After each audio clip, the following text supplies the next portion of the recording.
Good afternoon, everyone. Today we are welcoming you on the YouTube channel Acvision Action with Vision, and we are continuing our simple microscope topic, जो कि हमने पिछले lecture में आधा कर लिया था, एक पार्ट उसका बचा था, तो वो हम अभी कंटिन्यू करेंगे। सिंपल माइक्रोस्कोप मैंने आपको नॉर्मल एडजस्टमेंट केस पिछले लेक्चर में सिखा दिया था, और अब हम सीख रहे होंगे मैक्सिमम मैग्निफिकेशन वाला केस।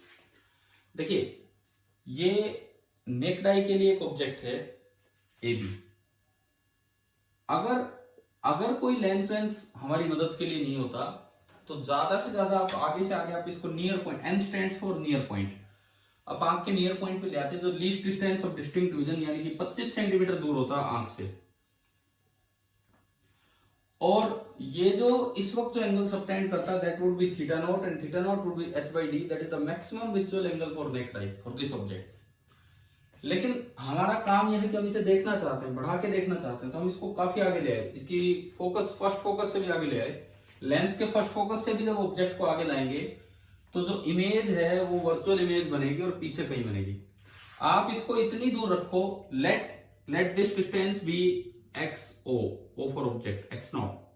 हमने इसको इतनी दूर रखा है लेंस से कि जो इमेज बने वर्चुअल इमेज वो नियर पॉइंट पे बने, एन पे बने।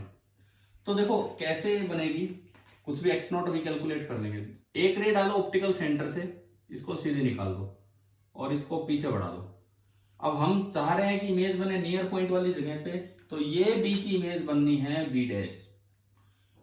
अब देखो रे डायग्राम कैसे बनाया जाता है।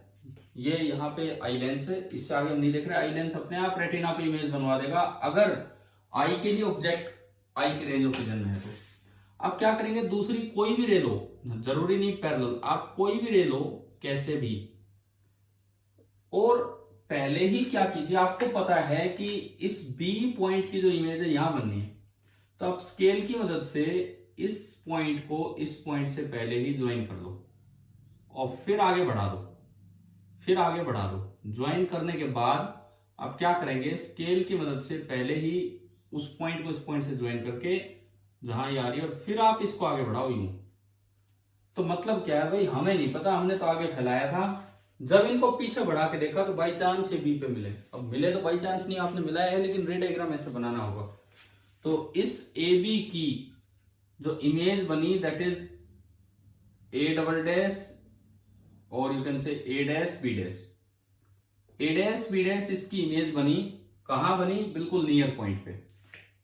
देखो विजुअल एंगल जो ए डैश बी डैश ने सबटेंड किया वो उतना ही है जो ए बी ने सबटेंड कर रखा है, और वो बड़ा है, थीटा नॉट से बड़ा है। तो दिस इज द कंप्लीट रे डायग्राम फॉर मैक्सिमम मैग्निफिकेशन। इससे ज्यादा मैग्निफिकेशन नहीं हो सकता, क्योंकि अगर आप इसको और आगे ले गए, तो ये और आगे निकल जाएगी, और ए डैश बी डैश आई की रेंज ऑफ विजन से बाहर होगी, तो फिर इमेज रेटिना पे नहीं बनेगी। So this is the last case of maximum magnification. अब जो इस केस में हम निकाला करते थे एंगुलर मैग्निफिकेशन,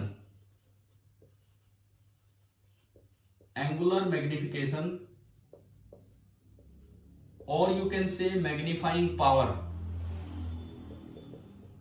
एंगुलर मैग्निफिकेशन और you can say magnifying power. वो कैसे निकालते हैं तो उसको हमने कल डिफाइन कर ही लिया था। ये ऑब्जेक्ट ऊपर है, इसकी इमेज भी ऊपर है, तो this is theta upon theta naught. अब थीटा नॉट और टेन थीटा नॉट था h अपॉन डी, ये हमने देखा हुआ था, और थीटा होगा, ये भी h है, ये भी h है, h अपॉन एक्स नॉट। तो आप थीटा को बोल सकते हैं h upon x naught, theta naught है h अपॉन डी, तो जो थीटा बाई थीटा नॉट आएगा that will be h upon x naught divided by h upon d, so this will be d upon h, so it is coming out to be d by x not.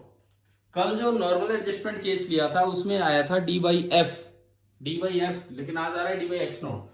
तो मुझे एक बार x not निकालना पड़ेगा using lens equation.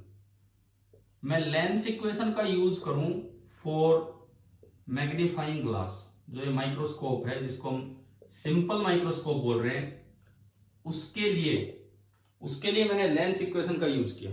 Magnifying glass के लिए मैंने lens equation का use किया। तो देखो कैसे यूज करेंगे।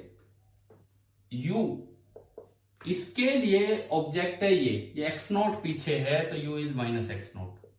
v इसके लिए इमेज d पीछे बनी है, इसमें और इसमें कोई डिस्टेंस का फर्क नहीं है, बिल्कुल ये टच हो रहा है आपके, तो इसको भी आप d बोलेंगे। तो जो इसने जो इमेज बनाई वो डी पीछे है, तो वी आपका हो गया माइनस डी, और एफ तो इसका एफ है।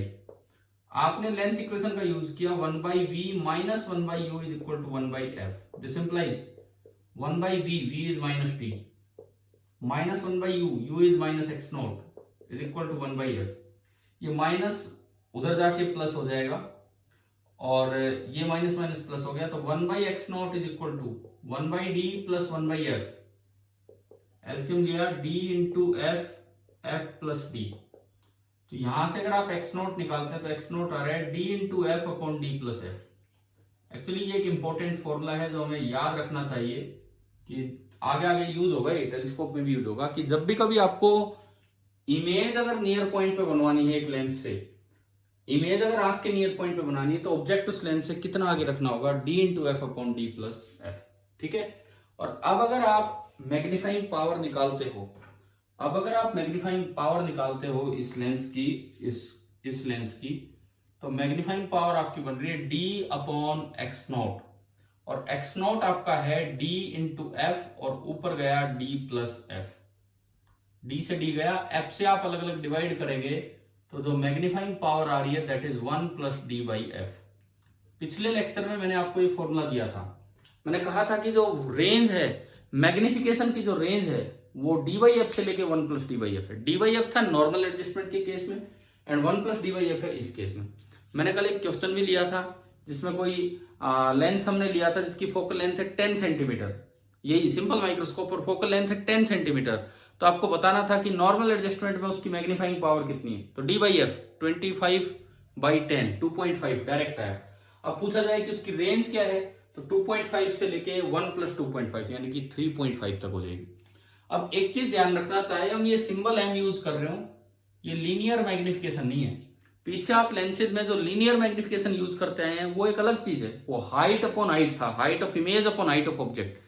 ये एंगुलर मैग्निफिकेशन होता है, मैग्नीफाइंग पावर एंगल की टर्म्स में लिखा जाता है, तो दोनों में डिफरेंस है। जस्ट अगले लेक्चर में मैं इस डिफरेंस को, लीनियर मैग्निफिकेशन और एंगुलर मैग्निफिकेशन के डिफरेंस को एक न्यूमेरिकल के थ्रू क्लियर करूंगा। उसमें दोनों चीजें हम यही निकालेंगे कि लीनियर मैग्निफिकेशन क्या होता है और एंगुलर क्या होता है। तो चलिए आप ये अटेंड कीजिए, थोड़ी देर बाद अगला लेक्चर। Thank you.